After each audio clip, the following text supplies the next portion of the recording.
하나님의 말씀은 구약성경 역대상 15장입니다. 역대상 15장 11절부터 15절까지 말씀 교독하시겠습니다.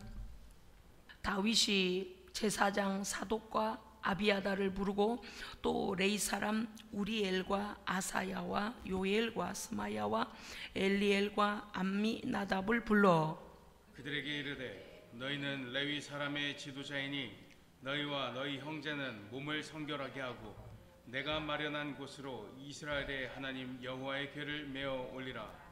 전에는 너희가 매지 아니하였으므로 우리 하나님 여호와께서 우리를 찢으셨으니 이는 우리가 규례대로 그에게 구하지 아니하였음이라 하니, 이에 제사장들과 레위 사람들이 이스라엘 하나님 여호와의 궤를 메고 올라가려 하여 몸을 성결하게 하고 15절 우리 다 함께 읽겠습니다.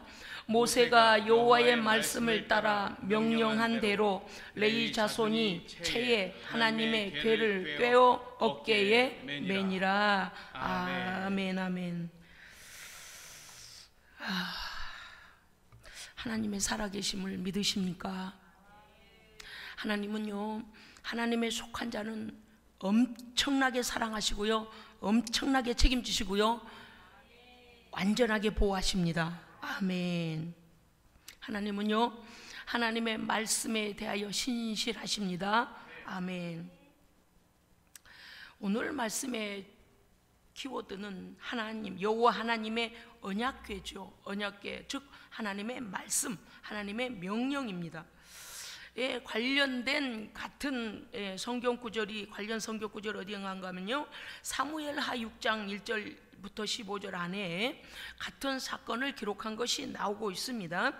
사무엘하 6장에 가서 이 사건에 관하여서 인물들이 나오는데 누가 나오는가 하면 다윗 왕, 아비나답, 우사, 아효, 나곤, 오베데돔, 미갈, 이렇게 우리가 기억할 만한 사람들이 나오고 있습니다.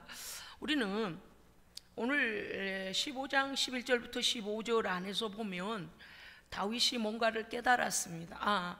하나님의 언약궤를 하나님의 성전에 올리려고 할 때에, 옮기려고 할 때에 하나님의 규례대로, 하나님의 말씀대로 하지 아니하여서 하나님이 우리를 찢으셨다라고 13절에 나와 있습니다. 그래서 1차적으로는 실패했습니다.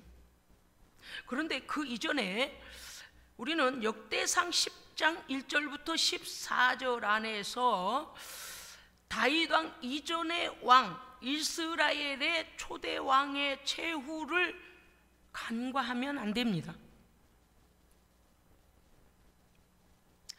사람들은요, 망각의 그런 게 있잖아요. 잘 잊어버려요. 그런데 다윗의 삶의 마지막 결말을 잊어버리면 안 됩니다. 사울왕은 비참한 최후를 맞게 됩니다. 제가 잠깐 읽을 테니 여러분 한번 들어보시겠습니까? 역대상 10장 6절, 이와 같이 사울과 그 세 아들과 그 온 집안이 함께 죽으니라. 10장 9절, 길보아 산에 엎드려져 죽은 사울의 옷을 벗기고 그의 머리와 갑옷을 블레셋 땅 사방에 보내어 우상의 신전과 그 백성에게 이 소식을 전하고, 적군이요, 이들을요, 이스라엘의 초대왕 사울왕의 목을 베어가지고요, 그 갑옷을 벗겨가지고요, 어디다 보냈냐? 자기들의 우상 신전에 있는 그 이방 제사장들, 우상 숭배하는 자들에게 뭐를 보내는 거요? 야, 봐라, 하나님이 여호와가 지킨다는 이스라엘의 왕이 우리에게 어떠하게 처절하게 우리 앞에 죽었나 봐라. 목을 잘라가지고요, 죄다 보냈어요. 이곳저곳을 다 가지고 다니면서 봐라, 얼마나 하나님의 수치입니까? 얼마나 하나님의 영광을 죽었어도 가리우냐, 그 말이에요. 정말 너무 슬퍼. 제가 이 장면을 읽으면서요, 정말 너무 괴로웠습니다. 이렇게까지 우리가 하나님을 괴롭혀야 되는가? 블레셋 땅 사방에 보내어 우상의 신전 앞, 세상에 귀신들 앞에서요, 하나님이 함께 하시는 그 나라의 왕이 이렇게 죽임을 당했다고 자랑을 하는 거예요. 여호와의 우상의 신전과 그 백성에게 소식을 전하고 사울의 갑옷을 그들의 신전에다 뒀다 그래요. 우상 앞에다가요, 사울왕이 입었던 갑옷을 거기다 뒀다 그랬어요. 더 억울한 게 뭔 줄 아십니까? 그의 머리를, 사울왕의 목을 쳐가지고 그의 머리를 다곤의 신전에다 던졌다 그랬어요.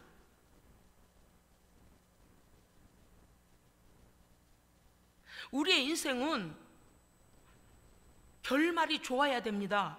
근데 결말이 좋으려면 과정도 좋아야 돼요.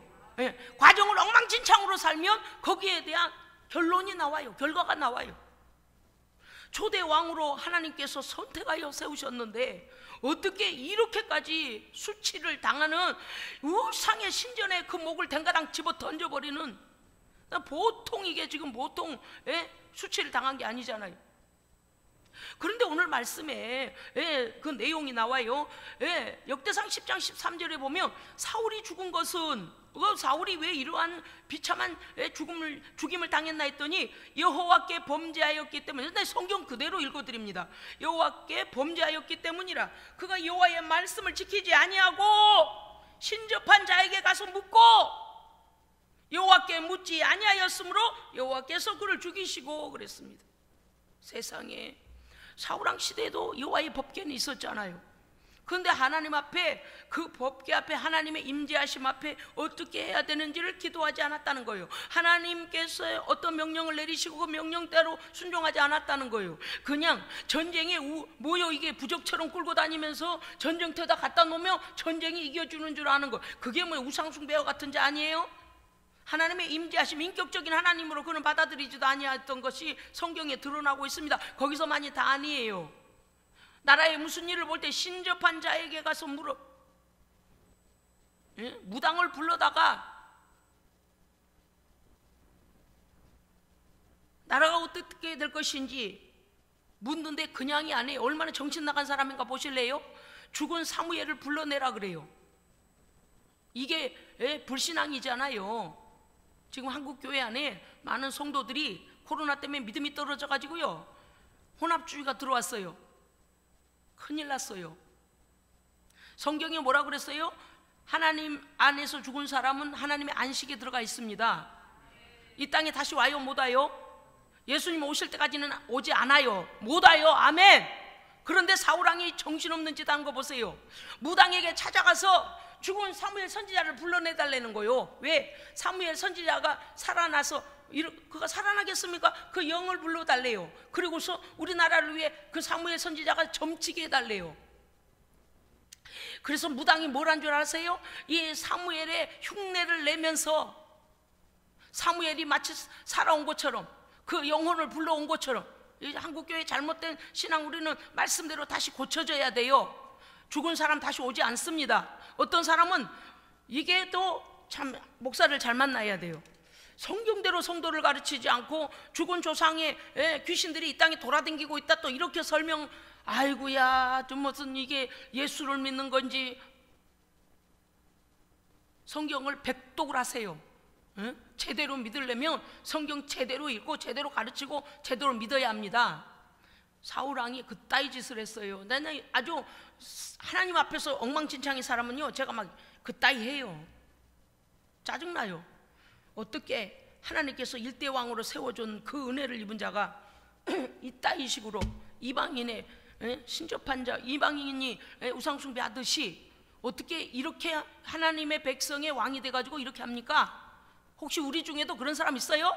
무당 찾아가가지고 연초에 뭐 보고 그런 사람 있어요? 정신 나간 사람들이라. 이사 갈 때 뭐 날 정하고 무당한테 가 물어보고 그런 사람 있어요? 정신 차리시오. 사울왕이 어떻게 죽나를 자세히 보세요. 오늘 성경이 말하고 있다니까요. 그가 여호와의 말씀을 지키지도 아니하고 여호와께 묻지도 아니하고 신접한 자에게 묻고 그러함으로 여호와께서 그를 죽이셨다 그러잖아요. 그리고 그 다음 절에는 이렇게 되어 있습니다. 10장 14절, 그 나라를 이새의 아들 다윗에게 넘겨주셨더라. 아멘. 다윗의 하나님의 언약궤를 옮기는 사건만 가지고 설교를 하면 그저 하나님께 대하여 우리가 오만불손하고 그냥 경거망동해도 하나님께서 이래 당하시고 저래 당하시고 하나님을 발로 차도 되고 그냥 두들겨 패도 되는 줄 알고 우리가 그렇게 경한 사람이 될까봐 제가요 사울왕의 최후를 보자는 거예요. 그런데요 다윗은 대조적입니다. 11장에 들어가면 헤브론에서 이스라엘의 모든 장로가 다윗에게로 나와서 그가 여호와 앞에서 언약을 맺으며 다윗에게 기름을 부어 이스라엘의 왕으로 삼으니, 즉 11장에 넘어가면 왜 10장 마지막에서 하나님께서 그 나라를 이새의 아들 다윗에게 넘겨주셨더라 하니까 11장에 들어가면은요 모든 자들이 다윗을 왕으로 삼고 그가 하나님과 언약을 맺고 그 다음에 기름 부어 왕으로 세움을 받습니다. 하나님께서 하시면 이 땅에서 이루어져요. 무슨 뜻인지 아시겠죠? 하나님께서 결정하시고 이 땅에서는 드러나는 역사를 우리의 눈으로 보게 됩니다. 하나님의 결정이 먼저다. 11장 9절에 가면 만군의 여호와께서 함께 계시니 다윗이 점점 강성하여 가니라. 아멘. 이제 왕이 됐네요. 10여 년간의 그 사울 왕의 죽이려고 하는 그 손길을 피해 다니잖아요. 그런데 하나님께서 드디어 다윗을 이제 세우시죠. 13장에 가면은요 다윗이 모든 지휘관들을 모으고 제사장과 레위 사람들을 모이게 하고 우리가 우리 하나님의 궤를 우리에게 옮겨오자. 사울 때에는 우리가 하나님의 궤 앞에서 묻지 아니하였느니라. 이제 다윗이 깨달았어요. 하나님의 언약의 궤는 그냥 멋으로 액세서리로 또는 무슨 부적같이 그렇게 옆에다 놓고 이렇게 하는 것이 아니고 하나님께서 거기 쉬운 자에 좌정하시고 그 하나님 앞에 기도하고 응답을 받고 동행하시고 살아 역사하시고 그 하나님으로 다윗은 이미 믿고 있었습니다. 그래서 사울왕은 그런 믿음이 아니에요. 어떤 사람이 이럴 수도 있을 거예요. 교회에 그러면 십자가 그거 그냥 액세서리 하나 달고 다니지. 아니에요. 하나님은 살아서 역사하고 계십니다. 그럼요. 모든 우리들의 마음과 뜻을 살피시고 우리의 말하는 걸 들으시고 우리의 행동의 원인을 아시고 계획을 아시고, 그럼요. 모든 걸 다 아세요. 왜 다윗의 신앙이 정말 이 대조되는 게 뭔가 하면 그가 이제 왕으로 세움을 받고서 뭐부터요? 하나님의 언약궤를 다윗 성전으로 옮겨오기를 먼저 원해요. 세상에 여러분이 그렇잖아요. 조그만 마을의 대표를 맡는다거나 회사의 대표를 맡아도 할 일이 얼마나 많던가요. 그런데 다윗은요 하나님의 언약궤, 하나님께서 그 다윗성에 함께 계시기를 그는 원한 겁니다. 물론 하나님은 어때요? 전지전능하시고 무소부지하시기에 어디나 계십니다. 그러나 그것과 다르게 임재하심과 실제적으로 하나님 앞에 기도하고 응답받고 움직이고 기도하고 응답받고 움직이기 위하여 하나님의 임재하시는 하나님의 언약궤를 저기 지금 블레셋에 두고 그대로는 아니 되겠다, 다윗성으로 옮겨와야 되겠다라고 그가 생각한 것입니다. 우리가 궤를 옮겨오자고 하면서 뭐라고 했는가 하면 사울 왕 때는 우리가 하나님의 궤 앞에 하나님께 묻지 아니하였다. 그러니까 그 하나님께서 그 쉬운 자 그 위에 임재하시고 천사들이 하나님을 옹호하고 하나님이 함께 하신다는 그 다윗의 신앙이 여기 성경에서 보여지는 거예요. 다윗이 1차적으로 언약궤를 모셔오려고 시행을 했습니다. 그런데 아비나답의 집에 있었습니다. 그랬더니 아비나답의 두 아들 우사와 아요가 새 수레를 만들었어요. 하나님의 언약궤를 다윗이 옮겨오라 하니까 그것을 옮기기 위하여 수레를 새로 맞췄어요. 그래서 새 수레에다가 수레를 올렸습니다. 그리고 가고 있는데 13장 9절에 가면 낙원의 타작마당에 가서 소들이 갑자기 난리를 내는 거요. 소들이 띠므로 궤가 떨어질 뻔하게 흔들리는 거예요. 그것을 보고 우사가 손을 펴서 궤를 붙들었습니다. 너무나 잘한 거잖아요, 그죠? 성경의 내용을 모르고 설교를 안 들은 사람이 이럴 거예요. 아이고 잘하네. 그런데 문제는 여호와께서 진노하시고 우사를 즉사시켜 버립니다. 어떤 때 성경을 읽다가요, 왜 그러시지? 하나님 갑자기 거의 그런 거 있잖아요. 죄송해요, 하나님의 감정이 올라가셨다가 갑자기 다운되셨나? 이렇게 우리가 하나님께 대하여 오해할 수도 있어요. 그래서 설교를 들어야 돼요. 할렐루야. 설교를 들어야 돼요. 설교를 듣지 않고 혼자 읽고 앉아있으면 어때요? 앞뒤 문맥 왜 그러신지 이유가 안 나와요. 성경이 있는데 발견을 못해요. 설교를 들어야 되는 거예요. 10절에 가면 여호와께서 진노하사 치심에 그가 거기 하나님 앞에서 즉사에 죽으니라. 11절에는요 여호와께서 우사의 몸을 찢으셨으므로 그랬어요. 대충 상상이 되세요? 그냥 뻣뻣해서 죽은 정도로 끝난 게 아니고 몸이 찢어지려면 무슨 사건이 일어났을까요? 에? 우사의 몸이 찢어져 버렸대요. 무슨 사건이 일어났을까요? 그래요, 소들이 밟을 수, 왜? 소는 뒷걸음질 하잖아요. 밟을 수도 있고 거기 새 수레에 찢길 수도 있고 우리는 알 수 없어요. 그러나 그의 육체까지도 찢어버렸다 그랬어요. 다윗이 너무나 두려웠습니다. 찬양단을 준비하고 이제 법궤를 다윗성으로 옮기려고 했는데 너무나 무서운 일이 현장에서 벌어지는 걸 보고 다윗이 와들와들 떨렸습니다. 그날에 다윗이 하나님을 두려워하여 내가 어떻게 하나님의 이 궤를 다윗성 내 곳으로 옮겨가리요? 너무 무서운 거예요. 하나님의 임재하심은 알았지만 현장에서 무슨 일이 일어나고 있는 걸 사람이 일으키는 일이 아니에요. 다윗이 너무 놀랐습니다. 그래서 궤를 어디로 옮겨갔나 했더니 블레셋 가드 사람 오벳 에돔의 집으로. 그 다음 말씀이 중요해요. 성경의 13절에 보면요 메어가니라 그렇게 돼 있어요. 그러니까 우리가 그 수레가 무슨 일이 일어났는지 대충은 짐작이 되잖아요. 우사가 찢겨질 정도였다면 아마도 거기서 이 지금 수레가 보통 일이 아니었구나. 그런데 오벳 에돔의 집으로 갈 때에 그들이 메어서 갔습니다.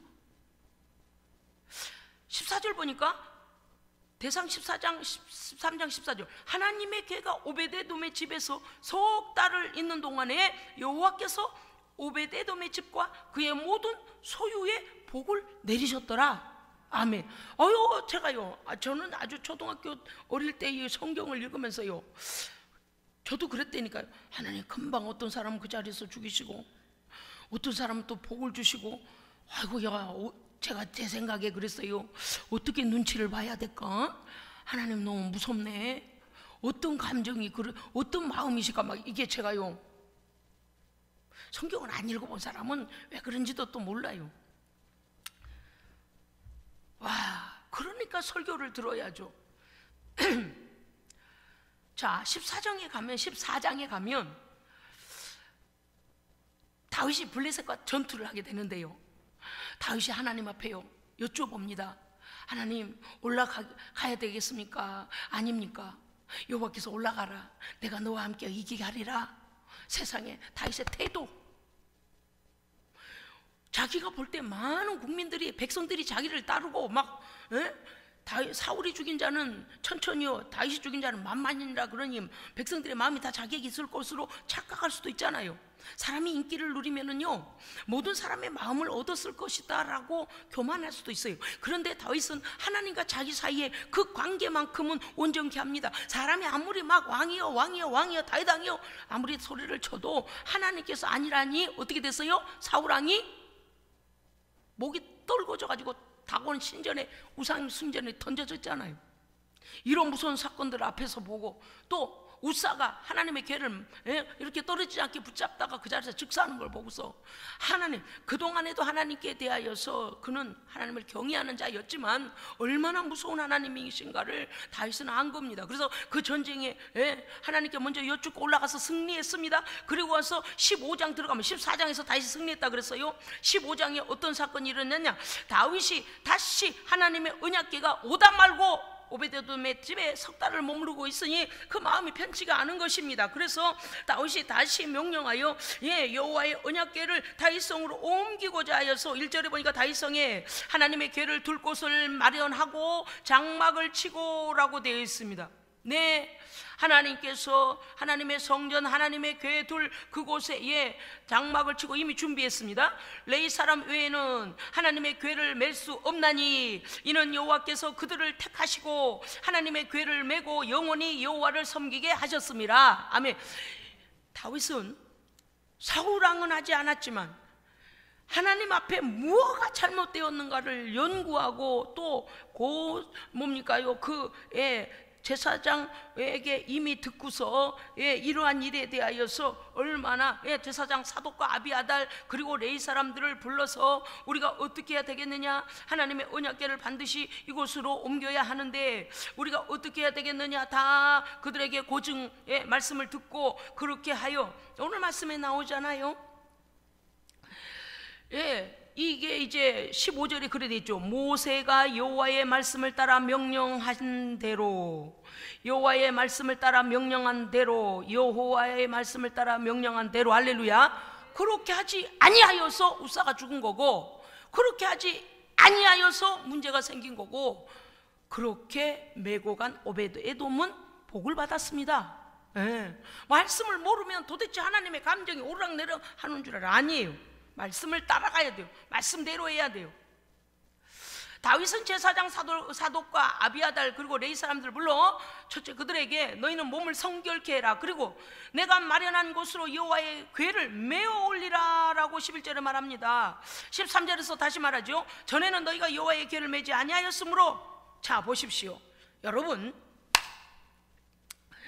만약에 우리에게 수레가 있고 가마가 있다면 사람과 물건을 놓고 물건을 어디에 싣습니까? 수레와 가마가 있어요. 그렇다면 물건은 어디에다 실어요? 수레다 실어요. 사람은 어디에 타요? 가마에 타요. 그래요, 그렇지 않아요? 맞죠? 반대로 할 사람 있어요?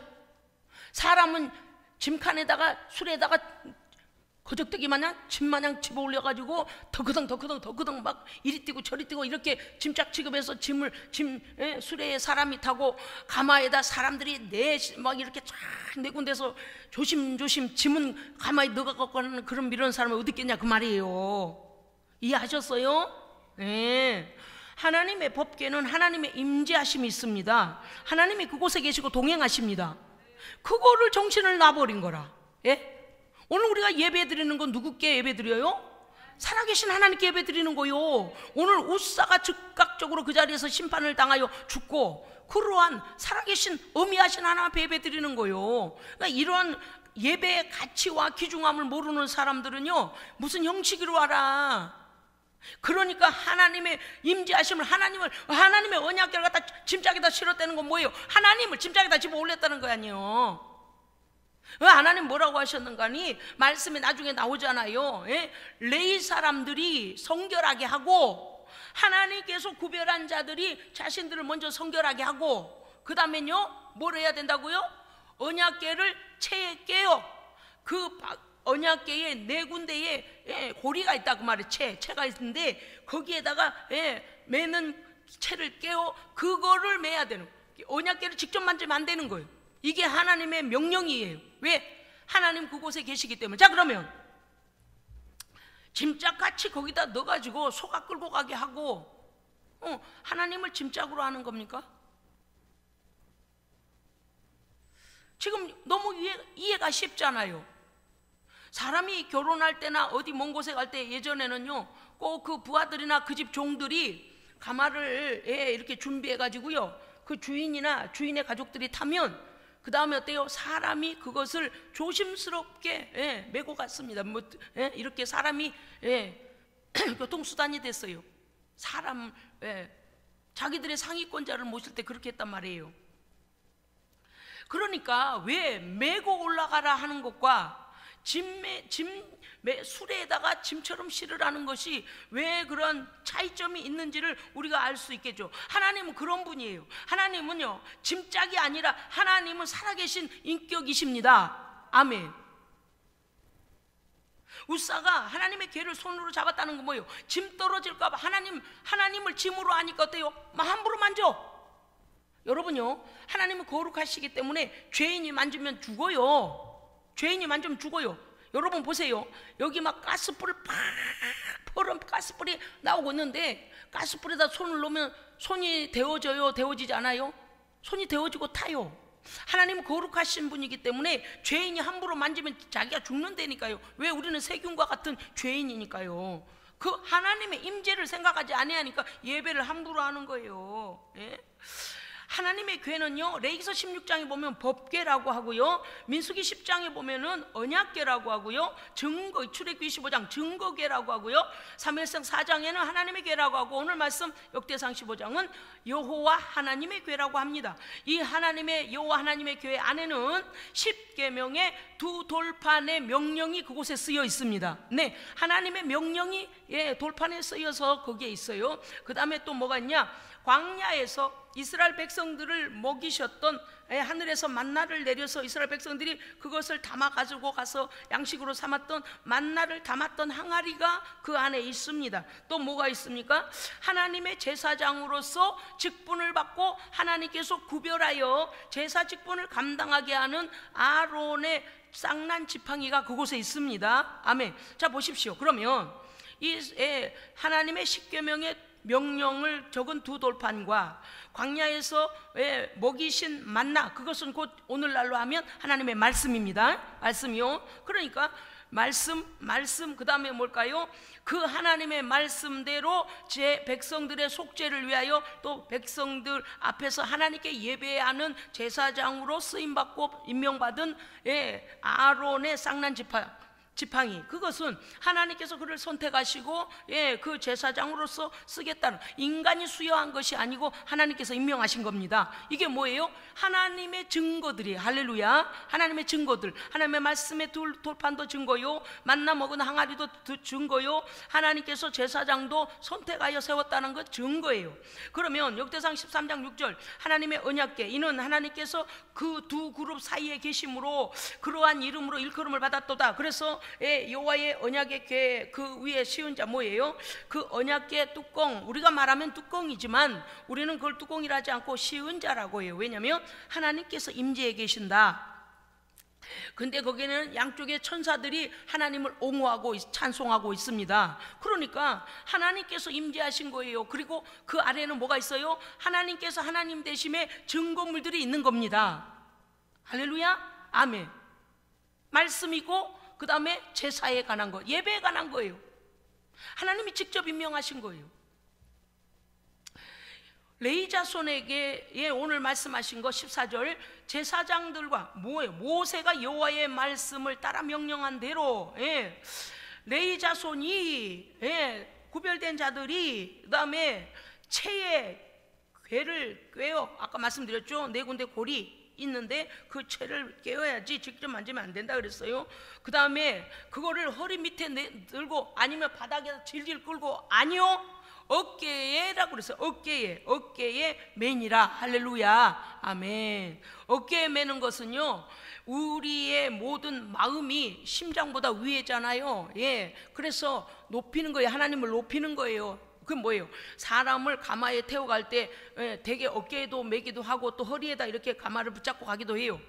그런데 우리가 여호와의 궤를 옮길 때에 이와 같이 어깨에 매라 하신 것은 무엇입니까? 나는 어미한 하나님이라. 할렐루야, 아멘. 우리가 처음부터 신앙생활을 제대로 배워야 돼. 그래야 끝까지 하나님을 경외하고 하나님을 사랑하고 존경하지, 그렇지 않으면요 엉망진창이에요. 자, 첫째, 여호와의 말씀을 따라 여호와의 명령대로, 우리는 하나님의 명령대로 살아야 합니다. 하나님의 말씀대로 살아야 돼요. 두 번째, 레위 자손과 제사장들이 몸을 성결하겠다. 우리 하나님께 나아갈 때는 우리의 죄를 회개하고 하나님 앞에 성결해야 됩니다. 아멘. 우리가 넘어질 수 있어요. 죄를 지을 수 있어요. 그런데 예수 그리스도의 피로 죄사함 받고 하나님 앞에 성결함으로 예배 드려야 됩니다. 그래서 사제의 은총과 사제의 선포가 예배 시간 맨 처음에 들어오는 거예요. 그 다음에 아무나가 아니에요. 레위 자손이라고 했어요. 그렇습니다. 하나님을 알지 못하는 자들은 하나님의 말씀을 그들의 어깨에 매지 않습니다. 레위 자손은 하나님께서 구별하셨다는 거예요. 하나님의 언약궤를 매도록 하나님이 구별하신 자들이에요. 그 다음에 네 번째는 채에 깨어 하나님의 궤를 깨어 매라는, 그것은 너희가 직접 여호와를 경멸해서는 안 된다는 거예요. 하나님의 임재하심에 대하여 두려워하지 않는 자들은 하나님을 경히 여깁니다. 다섯 번째, 레위 자손이 어깨에 메라, 조금 전에 말씀드렸죠. 그 높이 위에서 그 위에 자정하신 하나님을 모시고 가는 것을 말씀하신 것입니다. 거룩하신 하나님께서 시은 자에 임재하시고 앞서서 말씀하시잖아요. 왜? 여호와께서 두 그룹 사이에 계심으로라고 했잖아요. 그러니까 그냥 상자 하나가 아니라니까요. 네, 보십시다. 시은 자에 임재하고 계심을 우리는 알아야 합니다. 아멘. 언약궤 안에는 하나님을 증거할 하나님의 말씀의 두 돌판과 말씀의 만낭아리와 하나님께서 구별하여 제사직 하나님께 예배하도록 세운 그 아론의 쌍난 지팡이가 들어있습니다. 이것은 하나님께서 하나님의 영광을 받으시기 위하여 주권적으로 하나님께서 하나님 되심을 나타내시는 것입니다. 아멘. 여러분, 우리는 기억해야 합니다. 우사의 즉각적인 죽음의 심판은 하나님의 임재와 그 거룩하심을 함부로 침해하고, 제가 그래서요, 어떤 때 가장 속상한가 하면요, 하나님께 관하여 예배나 집회나 하나님께 대한 헌물이나 하나님께 대한 감사나 하나님께 대한 찬송이나 이런 것들을 할 때 하나님을 알지 못하고 하나님을 멸시하는 자들을 보면요, 막 우라통이 치밀어요. 죄송해요. 막 속에서요 견딜 수가 없어요. 왜? 그 아버지의 마음이니까. 그리고 두려워요. 우라통이 치밀다. 그 다음에 두려워요. 하나님께서 다 들으셨고 보셨는데 저 따위로 말을 하네. 하나님을 저 따위 취급을. 너 하나님께서 훅 불어버리면 네 인생 가루가 돼. 이렇게 어리석어요. 인생이 얼마나 인간들이 어리석은지 보십시오. 하나님을 섬길 때 인간의 생각대로 범하기 쉬운 너희의 생각대로 하지 말라는 거예요. 그게 죄악이라는 거예요. 우사는 즉각적인 죽음의 심판을 받습니다. 사무엘하 6장 16절 이하에 가면은요, 이제 2차 언약궤가 올라올 때에 그 하나님의 말씀대로 레위인들이, 레위 지파가, 이제 레위 자손들이 언약궤를 채에 깨어 어깨에 메고 올라가니, 다윗이요 찬양단을 조직해 가지고요 그 뒤를 따라가며 온갖 악기를 다 이렇게 하나님 앞에 치면서 하나님을 찬송하며 따라갑니다. 그런데 그날에 다윗 왕이 얼마나 감사했던지 하나님 앞에 춤을 춰드려요. 막 덩실덩실 너무 감격스럽고 너무 감사해서 하나님 앞에 막 춤을 춰드리니까 자기 아내가 앙비가 이렇게 창밖으로 내다보니까 왕이 막 덩실덩실 춤을 추고 체면을 구기고 있는 거예요. 그러니까 왕이 이제 자기 집에 자기 가족을 축복하려고 들어오는데 이 미갈이라는 여자가요 막 왕한테 그러는 거, 아니 왕이시여, 그 행동이 뭡니까? 저 백성들 앞에서 그냥 에봇이 다 보이도록 거기서 웬 춤을 추냐고, 바지가 흘러내리도록 왜 그러냐고. 여러분, 영적인 사람은 보이지 않는 하나님을 실존하신 하나님으로 받아들이고 모셔드리고 동행하고 경외해요. 그런데 보이는 것만 보는 영적인 맹인들, 소경이라니까요. 보이는 하나님을 못 보는 사람 소경들이에요. 말씀이 말씀하시고 성령의 임재하심으로 하나님의 계심을 깨닫게 하시고 역사하시고 우리에게 함께 하신 그 어떤 은혜를 주신 게 있잖아요. 내적인 기쁨, 만족, 할렐루야. 그런데 그거 없는 사람은요 보이는 대로 말하고 보이는 대로 행동해요. 미갈은 왕의 체신이 더 체면이 중요했다는 거예요. 체신머리였기에 왕이 왜 거기서 춤을 추냐고. 미갈이 누구예요? 사울왕의 딸이에요. 그 아버지 앞에서 도대체 뭐를 보고 배웠길래 다윗 왕이 섬기는 그 하나님을 미갈이 이렇게 불신앙적인 태도로. 다윗의 고백을 들어보십시오. 사무엘하 6장 21절 보니까 나는 여호와 앞에서 한 것이다. 여호와께서 너희 아버지와 너희 온 집을 버리시고 나를 택하사 나를 여호와의 백성 이스라엘의 왕으로 삼으셨으니 내가 여호와 앞에 기쁨으로 뛰놀리라. 아멘. 얼마나 신앙생활을 제대로 해야 되겠습니까? 우리의 자녀들, 우리의 자손들이 신앙생활 제대로 해야 됩니다. 하나님을 경외하는 걸 가르쳐야 돼요. 아유야, 저는 막 심장이 떨려요. 하나님을 경멸하고 경히 여기는, 가볍게 여기는 사람을 보면요 심장이 떨려요. 다윗은 미갈이 뭐라고 하거나 말거나 영적인 눈이 열린 사람이요, 하나님 여호와의 궤가 성전 다윗성에 들어오는 것이 얼마나 중요한 일인가. 왜? 이 나라의 모든 흥망성쇠가 하나님의 손에 달려 있고요, 자기는 하나님이 세운 왕이고요, 자기의 왕의 왕이 되시는, 다윗 왕의 왕이 되시는 하나님이 그곳에 오셨는데 얼마나 기쁘겠습니까? 그래 춤을 추고 기뻐하고 성가대를 끌고서 막 올라가고 악기를 불었다 그랬어요. 그런데 미갈은 그따위로 보고 있는 거예요. 혹시 우리 중에 그런 사람 없어요? 혹시? 목사는 왜 저렇게 하나님께 미쳐있냐? 응? 막 미친 사람처럼 설교하네. 예, 저는 예수께 미친 사람입니다. 저는 다윗 왕의 심정이 읽어져요. 내가 하나님 앞에 사는 것이다. 너 못 봤냐? 네 아버지와 네 오빠들이 어떻게 죽은 거 못 봤냐? 이해가 돼요, 안 돼요? 되잖아요. 그런데도 네가 여호와를 경멸하느냐? 이런 정신없는 미갈, 내가 여호와 앞에서 떼놓는 거라. 내가 이보다 더 낮아져서 천하게 보일지라도 나는 너희에게는 왕이니라. 왜? 여호와께서 세우셨으니까요. 나 왕 맞다, 하나님께서 세우셨다. 그러나 내 하나님 앞에는 어린아이같이 순진하고 겸손하게 할렐루야 기뻐하고 찬송하고 높이고, 아이고 주여, 하나님께 가까이 가지 아니하고 예배드리지 아니하니까 믿음이 바닥이 납디다. 그래요? 그렇지 않아요? 제가 그래 여러분이 볼 땐 저 목사 목소리나 꽥꽥 소리나 질러대고 땀을 뻘뻘 흘리고 설교하고, 왜 그래요? 그 위대하신 하나님이 우리 하나님이십니다. 그 공의로우신 하나님이 우리 하나님이십니다. 뭐가 두렵습니까? 예배에서 제외되는 자는 어쩔 수 없어요. 하나님 우습게 하면 예배에서 제외시킨다니까. 두고 보세요. 사울왕의 죽음을 우리는 기억해야 됩니다. 기억해야 돼. 나 이제 믿었으니까, 50년 믿었으니까. 언제 어떻게 믿는지 뭐 중요해요? 날마다 우리의 믿음이 한결같아야 됩니다. 이제 믿은 사람도 언제나 하나님을 높이고 예배를 높이고 할렐루야 예배 드리고, 50년 믿은 사람, 나 너무 오랫동안 믿다 보니까 이제 하나님과 나하고 친구 된 것 같아. 천만에 만만해요. 우리 하나님과 친구 될 수 없어요. 언제나 하나님은 하나님이세요. 그럼요, 한결같이죠.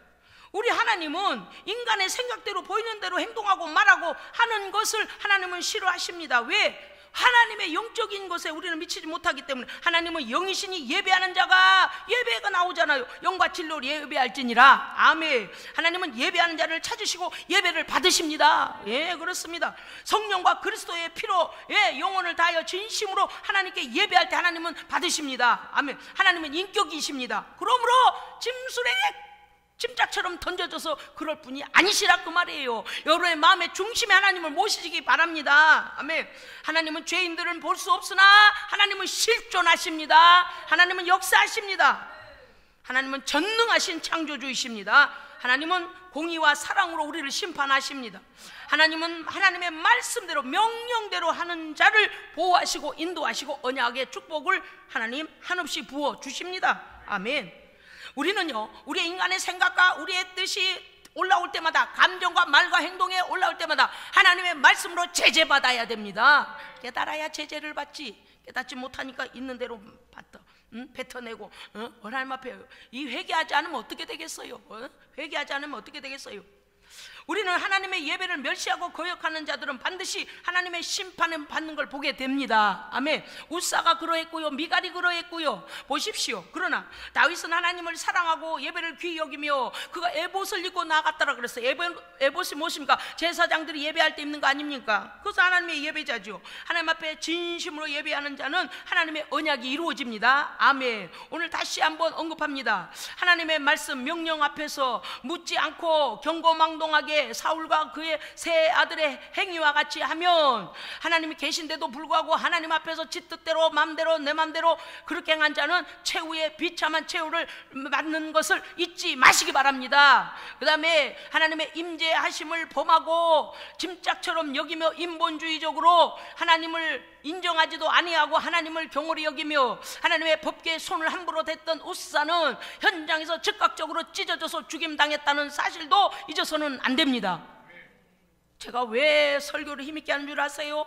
그런 하나님이 우리 하나님이시니까요. 아멘.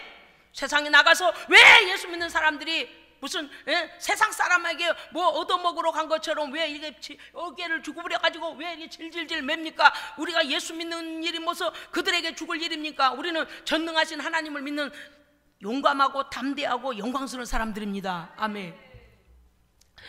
세 번째는 하나님 앞에서 전심으로 찬송하며 예배하며 하나님의 영광을 드러내며 온 백성 앞에서 하나님을 찬송하는 예배자 다윗을 멸시했던 사울의 딸 미갈의 최후를 잊지 마시기 바랍니다. 그가 다윗의 아내로 왔다는 것은 하나님께서 그를 고쳐서 복을 주려고 하신 거였는데 그가 여호와를 끝까지 멸시하다가 그의 일생의 자식을 낳지 못한 태를 막아버렸어요. 제발 부탁드리니 말 조심, 행동 조심, 생각 조심. 뱉는다고 다 말이 아니에요. 하나님께서 그때그때 다 말씀으로 심판하고 계셔요. 하나님의 편에 서십시오. 하나님의 사람들의 편에 서십시오. 성령의 편에 서십시오. 절대적으로 마귀에게 속으면 우사나 미갈과 같이 어려움을 당합니다. 오늘 우리는 1차적으로는 실패했으나 다윗은 거기에서 굴복하지 않고 하나님의 언약궤를, 하나님의 명령을 찾아 자세히 명령이 무엇인가를 찾아 하나님의 말씀대로 언약궤를 하나님의 처소에 모시고 그 2차적으로는 언약궤 하나님의 임재하심을 모신 것이 성공했습니다. 너무 감사한 게 뭔 줄 아세요? 네, 역대상 16장은요 하나님 앞에 감사 찬송 제사를 드리는 것이 가득 차 있어요. 그리고 다윗이 이렇게 말합니다. 하나님, 제가 무엇이간데 저를 선택해 주시고 이스라엘 왕을 삼으십니까? 라고 하며 하나님 앞에 나는 너무 좋은 궁전에 사는데 하나님의 성전이 너무 허름하니 성전을 지키를 원합니다. 그래요. 그랬더니 하나님께서 응답하시는데 내가 너를 통하여서가 아니라 너의 자녀를 통하여 내가 성전을 받으리라. 그래서요 17장에 가면은요 성전을 받으시는 약속이 이루어집니다. 할렐루야. 거기서 끝나는 것이 아닙니다. 한 곳을 정하여 하나님께서 말씀하셨는데 내가 너의 이름을 존귀하게 만들어 주리라. 내가 한 곳을 정하여 너를 심고 주여 하나님의 궤가요. 여러분요 광야 46년 올 동안에는 어떤 일이 있었어요? 어떤 일이 일어나요? 구름기둥과 불기둥이 옮겨가는 대로 옮겨다니잖아요. 그렇죠? 그러니까 어때요? 12지파가 그들의 천막도 그 구름기둥과 불기둥이 옮겨가는 대로 따라다녀요. 그 떠돌이에요, 떠돌이. 그러나 갈 목적지는 있었습니다. 그런데 하나님의 성전, 하나님께서 하나님의 언약궤를 거기에 있게 하고 하나님을 모시고 그렇게 정기적인 예배를 드리며 그렇게 할 언약궤 그 초소에 옮겨드리고 그렇게 할 때에 하나님께서 뭐라고 하시는가 하면 이렇게 말씀하세요. 내가 한 곳을 정하여 너희를 그곳에 심고 떠돌이가 되지 않게 하며 너희를 보호하리라. 세상에 하나님의 언약궤를 떼매고 돌아다니니까 어떻게 돼요? 어깨 메고 다니니까 이들이 안정이 안 돼요. 이 백성이 늘 나그네요. 그런데 이제는요 다윗 왕이 성전에다 그렇게 하나님을 모시고 그러니까 어떻게 돼요? 너희로 떠돌이가 되지 아니하게 하리라. 보세요 여러분, 우리의 마음이 하나님께 정해져 있어야 됩니다. 여기 설득 저기 설득 이러고 다닐 일이 아니에요 지금. 또 너의 네 아들들 중에 하나를 세워 나라를 견고하게 하리니 그는 나를 위하여 집을 건축. 성전을 너의 아들을 통하여 내가 받겠다는 거죠. 나의 성전을 건축할 것이요 그의 왕위를 영영히 견고케 하리라. 그런데 거기서 끝나지 않아요. 물론 그의 아들 솔로몬이 1차 성전 지어요.